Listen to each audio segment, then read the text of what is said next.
4 साल पहले चाइना में एक नया वायरस फैल गया था जिसने इस दुनिया के हर इंसान की जिंदगी बदल दी। ये इतना तेजी से फैला और दूर तक पहुंच गया कि कुछ महीनों में पूरी दुनिया बंद हो गई।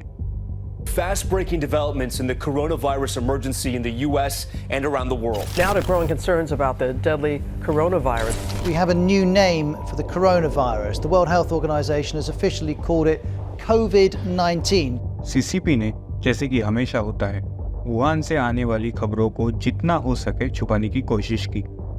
फिर अचानक कोविड हर जगह था और दूसरे देश तैयार नहीं थे। लाखों लोगों की मौत हुई और करोड़ों लोग इस पैंडेमिक से गुजरे। सब कुछ एक वायरस की वजह से।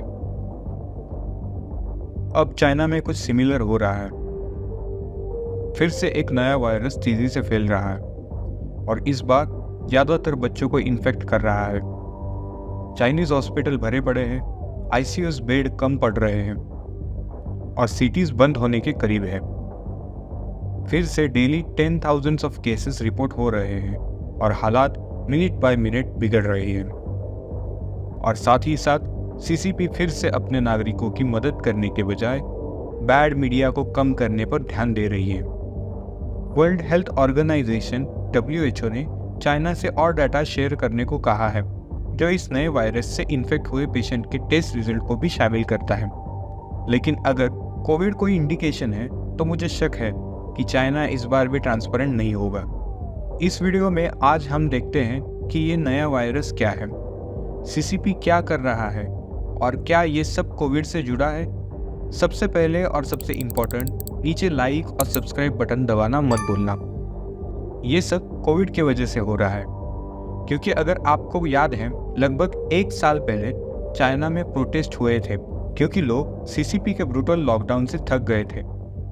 These lockdowns were absolutely insane.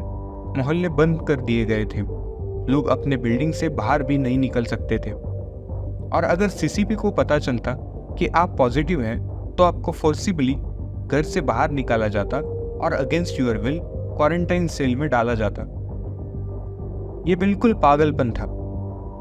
इसलिए समझ में आता है कि क्यों लोग इससे थक गए और सीसीपी और शी जिनपिंग के खिलाफ उठ खड़े हुए। लोग सड़कों पे निकल आए और शी जिनपिंग को स्टेप डाउन करने के लिए बोलने लगे। और इस बात से सीसीपी और शी जिनपिंग को बहुत डर लगा था क्योंकि 1989 के तियानानमेन स्क्वायर मैसेकर के बाद से शायद कम्युनिस्ट सरकार को इतना अपोजिशन कभी नहीं मिला था। सो दे फोल्डेड वेरी क्विकली और सारे लॉकडाउन रिस्ट्रिक्शंस हटा दिए। ये 1 साल पहले हुआ था और ये अब केसेस की स्पाइक इसी फैसले की वजह से हुई है। Let me explain. ये सब शुरू हुआ जब एक रिपोर्ट पब्लिश हुई एक मेडिकल वेबसाइट प्रोमेड पर। यह वेबसाइट है जहां डॉक्टर्स और मेडिकल प्रोफेशनल्स दुनिया भर की इन्फेक्शियस डिजीज को ट्रैक करने के लिए इस्तेमाल करते हैं। 2019 में भी डॉक्टर्स ने पहली बार कोविड के बारे में इसी वेबसाइट से जानकारी हासिल की थी। इस नए रिपोर्ट में और जानकारी मांगी गई थी नॉर्दर्न चाइना से, जहां अनडायग्नोस्ड निमोनिया के केसेस आ रहे थे। लेकिन सीसीपी की लैंग्वेज सरप्राइज करने वाली थी, बिल्कुल उस रिपोर्ट की तरह जो 2019 में पब्लिश हुई थी जिसमें बाद में कोविड निकला। उस रिपोर्ट में भी मांगी गई थी और जानकारी अनडायग्नोस्ड निमोनिया के बारे में। कंसीडरिंग कि कोविड ने दुनिया को कैसे प्रभावित किया था, डॉक्टर्स और साइंटिस्ट को इस नए रिपोर्ट से काफी डर लग गया था। तो चलिए जल्दी से इस रिपोर्ट पर चर्चा करते हैं। ये रिपोर्ट बेसिकली नॉर्थ चाइना की सिचुएशन को डिस्क्राइब करती है। अगर आप पूरी रिपोर्ट पढ़ना चाहते हैं तो वीडियो को पॉज करके पढ़ सकते हैं। लेकिन यहाँ TLDR रिपोर्ट कहता है कि बीजिंग और लियाओनिंग में निमोनिया का आउटब्रेक है। ज़्यादातर पेशेंट बच्चे दिख रहे हैं, हॉस्पिटल्स फुल है और स्कूल्स बंद होने वाले हैं क्योंकि ये बहुत तेज़ी से फैल रहा है। इस रिपोर्ट में एक इम्पोर्टेंट बात है जो मेंशन की गई है, वो है कि दोनों लोकेशन जो रिपोर्ट में मेंशन है, बीजिंग और लाओनिंग, वो लगभग 400 माइल्स दूर है। इसका मतलब है कि ये एक कॉन्सेंट्रेटेड आउटब्रेक नहीं है, ये काफ़ी ज़्यादा स्प्रेड हो चुका है। ये रिपोर्ट मेडिकल कम्युनिटी में तेज़ी से फैल गई थी और डब्ल्यूएचओ को मजबूर किया चाइना से इस नए केसेस के बारे में इंफॉर्मेशन मांगने के लिए। चाइना ने कुछ जानकारी शेयर की थी, लेकिन जैसे आप जल्द ही देखेंगे वो खास उपयोगी जानकारी नहीं थी। लेकिन उससे पहले चलो सबसे पहले आउटब्रेक और लोकल मीडिया के बारे में बात करते हैं। चाइनीज लोकल मीडिया ने भी शुरुआत की थी हॉस्पिटल्स फुल होने के बारे में रिपोर्ट करके। लोकल रिपोर्ट्स के मुताबिक बहुत सी न्यू पेशेंट्स के पास एक अजीब सी बीमारी थी जिसमें वो कफ नहीं करते थे और कोई सिम्टम्स भी नहीं था, बस उनका हाई फीवर होता था और कईयों के लंग्स में मॉड्यूल्स डेवलप हो गए थे। उसके अलावा ज़्यादातर पेशेंट बच्चे थे, जो पब्लिक में और भी पैनिक और स्ट्रेस क्रिएट कर रहा था। चाइनीज सोशल मीडिया के वीडियोस दिखाते हैं कि हॉस्पिटल के लॉबीज भरे पड़े हैं। कुछ हॉस्पिटल्स में इंतज़ार 2 घंटे का है, जबकि कुछ में ऑलमोस्ट 2 दिन तक इंतज़ार है। ये सब इमरजेंसी केसेस के लिए है। इसमें मैं रेगुलर पेशेंट की बात नहीं कर रहा हूँ, जिनका हॉस्पिटल्स में आना जाना चलता है। एक और post Chinese social media platform Weibo से दिखता है कि एक हॉस्पिटल स्क्रीन पे नोटिफिकेशन था पेशेंट्स के लिए जो क्यू में हैं, जिसमें 700 से ज़्यादा लोग थे और एस्टिमेटेड वेट टाइम था 13 आवर्स। एक अलग पोस्ट में एक वीडियो दिखाता है तिनजिन चिल्ड्रन हॉस्पिटल का, जहां एवरेज 13,000 पेशेंट पर डे आ रहे हैं, जबकि बीजिंग चिल्ड्रन हॉस्पिटल में 7,000 केसेस पर डे रिपोर्ट हुई है। अगर कोविड कोई इंडिकेशन है तो बहुत ज़्यादा संभव है कि ये नंबर्स कम रिपोर्ट किए गए हैं और असली सिचुएशन बहुत बड़ी है। सबसे बुरा यह है कि कुछ बच्चे इस अनडायग्नोस्ड न्यूमोनिया से इन्फेक्टेड नहीं थे, लेकिन दूसरे इन्फेक्टेड बच्चों के साथ हॉस्पिटल रूम्स में इंतज़ार करते वक्त उनमें से कुछ बच्चों को भी क्रॉस इन्फेक्शन हो गया। सिर्फ ये चेक करने के लिए कि चाइनीज सोशल मीडिया की सिचुएशन ओवरब्लोन तो नहीं है, इसलिए CNN ने एक चाइनीज लोकल हॉस्पिटल को कॉल किया था फॉर अपॉइंटमेंट, लेकिन उनको बताया गया कि हॉस्पिटल में एक दिन पहले अपॉइंटमेंट के साथ पेशेंट इंतज़ार कर रहे हैं, लेकिन अभी तक उनकी मुलाकात डॉक्टर से नहीं हुई।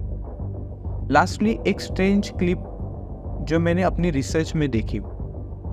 हॉस्पिटल लॉबी में बैठे हुए छोटे बच्चों को IV ड्रग्स दी जा रही थी, जबकि वो ऑनलाइन स्कूल अटेंड कर रहे थे। मुझे अभी भी कंफ्यूजन है कि ये क्लिप क्या सिग्निफाई कर रही है। क्या यह है कि बच्चे इतने हेल्दी है कि वो ट्रीटमेंट लेते हुए ऑनलाइन स्कूल अटेंड कर रहे हैं, या यह है कि ये सिचुएशन कोविड की तरह लंबा चलने वाली है और इसलिए पेरेंट्स ने फैसला किया है कि उनके बच्चों को अभी से ऑनलाइन स्कूल अटेंड कराना शुरू कर देना चाहिए। इस तरह के वीडियोस सोशल मीडिया पे फैलने लगे।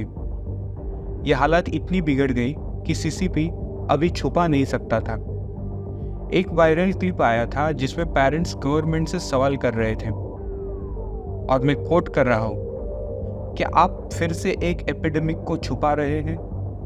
क्लियरली चाइनीज सिटीजन्स भी सीख गए थे सब कुछ से जो CCP ने कोविड के टाइम किया था। तो अंत में गवर्नमेंट को मजबूर किया गया था कि वो सिचुएशन के बारे में पब्लिक ब्रीफिंग करे, लेकिन वो एग्जैक्टली वही हुआ जो आप एक्सपेक्ट करते हैं। अगर आपको CCP के बारे में कुछ पता है तो ब्रीफिंग का मकसद था पब्लिक में कॉन्फिडेंस भरना, लेकिन ऑफिशियल्स पूरी ब्रीफिंग के दौरान क्लूलेस ही लगे। उन्होंने कहा कि ये अनयूजुअल नहीं है। उन्होंने केसेस की स्पाइक को ब्लेम किया उन लॉकडाउन्स पर जो नियरली 1 साल पहले खत्म हुआ था, और इस पॉइंट को घंटों तक रिसर्च करने के बाद ये मोस्ट लाइकली हो सकता है। लेकिन ये बहुत अजीब है सोचना कि 10,000 केसेस पर डे को CCP के मुताबिक अनयूजुअल नहीं है। मैं समझ सकता हूँ कि ऑफिशियल्स पब्लिक में पैनिक नहीं फैलाना चाहते हैं, लेकिन सिचुएशंस को इतना डाउनप्ले करना बहुत सही है। और चाइनीज ऑफिशियल्स पर बिलीव करना अभी बहुत मुश्किल है, क्योंकि WHO की रिक्वेस्ट के बाद भी वो अब भी एक्चुअल डाटा और नंबर्स रिलीज नहीं कर रहे हैं। हालांकि अगर उनकी बात सच है भी तो ये अच्छा नहीं लग रहा है कि वो पब्लिक से डाटा छुपा रहे हैं। हमें अब भी नहीं पता कि कितने केसेस हैं नॉर्मल टाइम्स के कंपैरिजन में ये स्पाइक कितना बड़ा है और एग्जैक्टली क्या है। WHO ने चाइना से उनके पेशेंट्स के लैब रिजल्ट्स को भी पब्लिक करने को कहा था, लेकिन अब तक वो नहीं हुआ। According to WHO guidelines, government को 24 आवर्स होते हैं to comply the request of WHO, लेकिन चाइनीज ऑफिशियल ने अब तक डाटा या लैब रिजल्ट रिलीज नहीं किया है। लास्ट पॉइंट जो अनयूजुअल है वो है कि WHO हमेशा कंट्रीज से इंफॉर्मेशन मांगती है जब उनको अननोन डिसीज रिपोर्ट होता है। ये बहुत कॉमन थिंग है, लेकिन हमेशा पब्लिक नहीं होता है। लेकिन इस बार WHO ने पब्लिक रिक्वेस्ट की थी, तो अच्छा चांस है कि WHO पहले ही इसके बारे में जानती थी और प्राइवेटली डाटा मांग चुकी थी, लेकिन CCP ने कंप्लाई नहीं किया, इसलिए उनको पब्लिक रिक्वेस्ट करनी पड़ी और CCP पर प्रेशर डालना पड़ा। और इस थ्योरी को ये सपोर्ट करता है कि hospital tens of thousand cases per day report कर रहे हैं। जैसे पहले भी मेंशन हुआ था, तिनजिन के सबसे बड़े हॉस्पिटल में 13,000 केसेस और बीजिंग के सबसे बड़े हॉस्पिटल्स में 7,000 केसेस पर डे रिपोर्ट किए जा रहे हैं। ये नंबर इतने बड़े होने के लिए कई हफ्ते पहले स्टार्ट हुए होंगे। अभी ब्रीफिंग पे लौटते हैं। ऑफिशियल्स का जो लॉकडाउन पॉइंट था वो रीजनेबल एक्सप्लेनेशन है, स्पेशली अगर ये एक normal respiratory infection from a bacteria और वायरस है।